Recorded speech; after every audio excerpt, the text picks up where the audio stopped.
ರಾಯರ ಸೇವೆ ಮತ್ತು ಇಷ್ಟಾರ್ಥ ಸಿದ್ಧಿಗಾಗಿ ಪೂಜಾ ವಿಧಾನ. ಗುರುವಾರ ರಾಯರಿಗೆ ಅತ್ಯಂತ ಪ್ರಿಯವಾದ ದಿನ. ಈ ದಿನ ಮುಂಜಾನೆ ಬೇಗ ಎದ್ದು ಸ್ನಾನ ಮಾಡಿ ಶುಭ್ರವಾದ ಬಟ್ಟೆ ಧರಿಸಿ ಪೂಜೆಗೆ ಸಿದ್ಧರಾಗಬೇಕು. ಮನೆಯ ಪೂಜಾ ಸ್ಥಳವನ್ನು ಸ್ವಚ್ಛಗೊಳಿಸಿ ರಂಗೋಲಿ ಹಾಕಿ ರಾಯರ ಫೋಟೋ ಅಥವಾ ವಿಗ್ರಹಕ್ಕೆ ಗಂಧ ಹಚ್ಚಿ ತುಳಸಿ ಹಾರವನ್ನು ಅರ್ಪಿಸಿ ರಾಯರಿಗೆ ಇಷ್ಟವಾದ ಸಿಹಿ ಪಾಯಸ, ಹಣ್ಣುಗಳು ಮತ್ತು ಎಳ್ಳುನೀರು ನೈವೇದ್ಯ ಮಾಡಬೇಕು. ಪೂಜ್ಯಾಯ ರಾಘವೇಂದ್ರಾಯ ಸತ್ಯಧರ್ಮರತಾಯ ಚ ಭಜತಾಂ ಕಲ್ಪವೃಕ್ಷಾಯ ನಮತಾಂ ಕಾಮಧೇನವೇ. ಈ ಶ್ಲೋಕವನ್ನು 11 ಅಥವಾ 21 ಅಥವಾ 108 ಬಾರಿ ಜಪಿಸುವುದು ಉತ್ತಮ.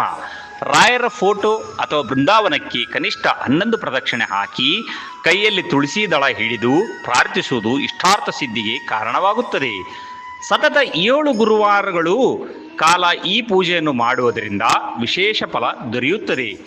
ಉಪವಾಸ ಸಾಧ್ಯವಾದರೆ ಗುರುವಾರ ಮಧ್ಯಾಹ್ನ ಅಥವಾ 1 ಹೊತ್ತು ಉಪವಾಸ ಮಾಡಿ ಪೂಜೆ ಮಾಡಬಹುದು. ಪೂಜೆಯ ಸಮಯದಲ್ಲಿ ಕೋಪ, ಅನಗತ್ಯ ಮಾತುಗಳನ್ನು ಬಿಟ್ಟು ಭಕ್ತಿಯಿಂದ ಮನಸ್ಸಿನಲ್ಲಿ ಬೇಡಿಕೊಳ್ಳಬೇಕು. ರಾಯರ ಮೇಲಿನ ಅಚಲ ವಿಶ್ವಾಸ ಮತ್ತು ಭಕ್ತಿಯ ಪ್ರಮುಖ. ನಿಜವಾದ ಭಕ್ತಿಯಿಂದ ಪ್ರಾರ್ಥಿಸಿದರೆ ರಾಯರು ಖಂಡಿತವಾಗಿಯೂ ನಮ್ಮ ಕಷ್ಟಗಳನ್ನು ಹಾಗೂ ದುಃಖವನ್ನು ನಿವಾರಿಸುತ್ತಾರೆ.